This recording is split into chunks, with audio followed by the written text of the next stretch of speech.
Okay, Pastor Jorge, will you introduce yourself? Hi, I'm Pastor Jorge. And where do you work? Trinity Church in Cedar Hill, Texas. And you are the... My position right now is the campus pastor. It's part of the youth staff, but it's a unique position. What does that really entail? That entails mostly preparing a mentorship program that we take into the public schools in the Cedar Hill district. It's a 12-week course over one semester. We just kind of get to meet with these guys once a week and teach them, character traits, things about their character and making good choices and giving them a value and purpose in life and trying to get them to understand that they were designed to do something unique and significant in the world.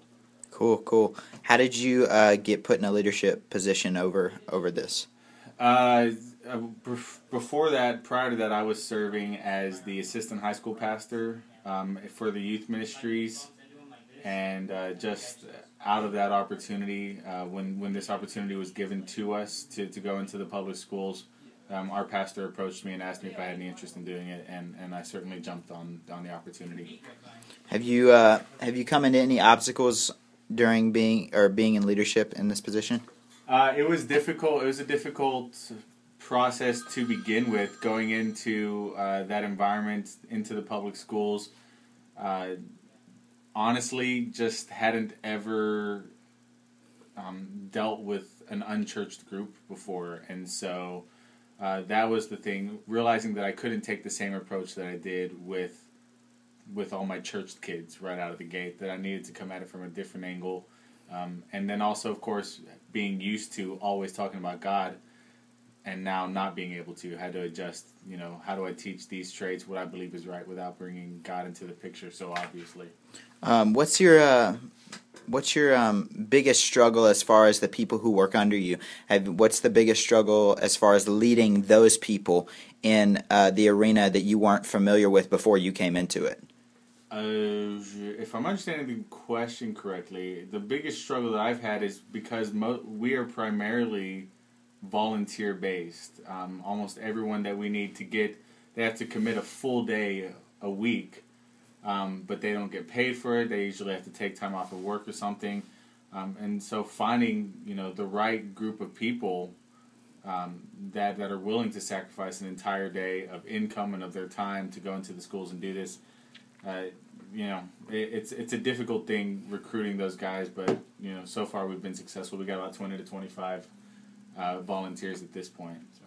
Awesome. Well, what is your okay, so if you could think of anything that you wish you would have known before stepping into a leadership position in this area of ministry, what would it be? Do we mean specifically my campus pastor position? I think what I most wish I would have known going into it, and it seems silly now, but when I first went into it thinking, that I was just going to change their lives, by the end of 12 weeks they'd be crying tears and thanking me for changing them, kind of like you see in the movies, and knowing that that's not at all what I was supposed to be doing, that my job was specifically to get them to think, and if I could get them to do that, at the end of it, it's mostly thankless. None of them are saying, hey, you changed my life or anything, but knowing still that I planted something, that would have been good to know.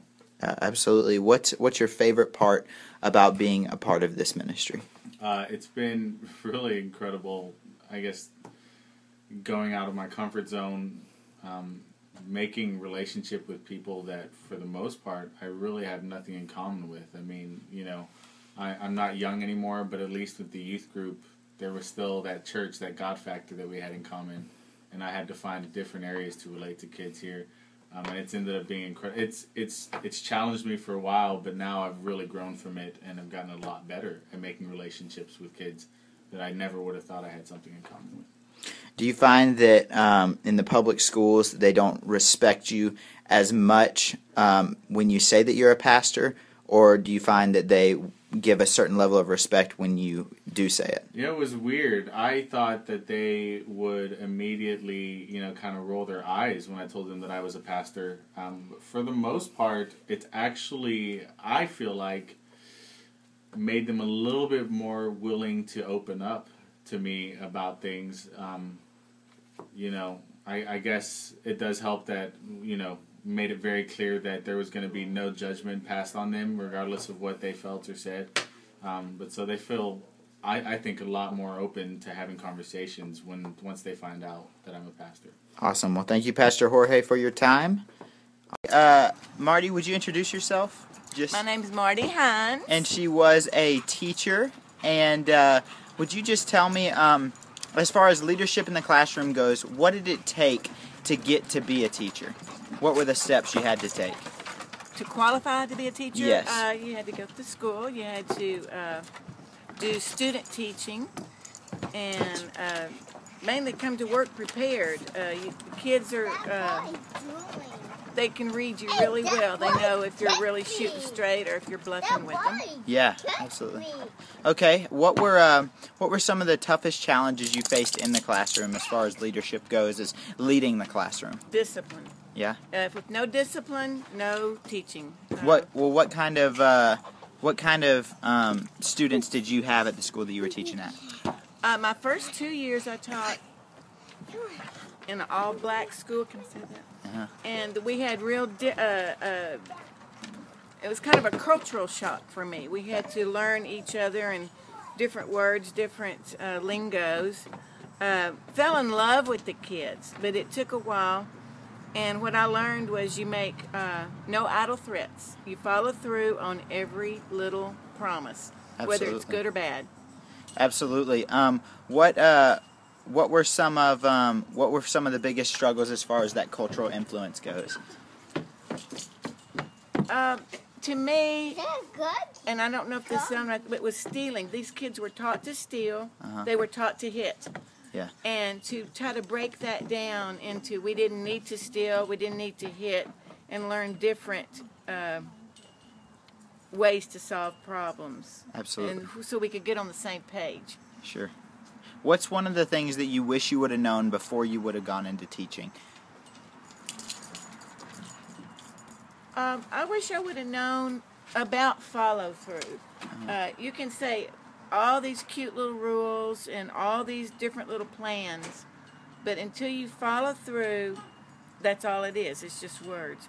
So I wish I had been taught that instead of 20 rules, you make 3 rules and you keep them. Absolutely. Did you ever struggle with the other leadership of the school? Sure, yes. What's one of the biggest struggles you faced? Difference of opinions of a way to attack a problem, lack of being backed up by a principal. The first time that happens, it throws you into a backspin. Yeah.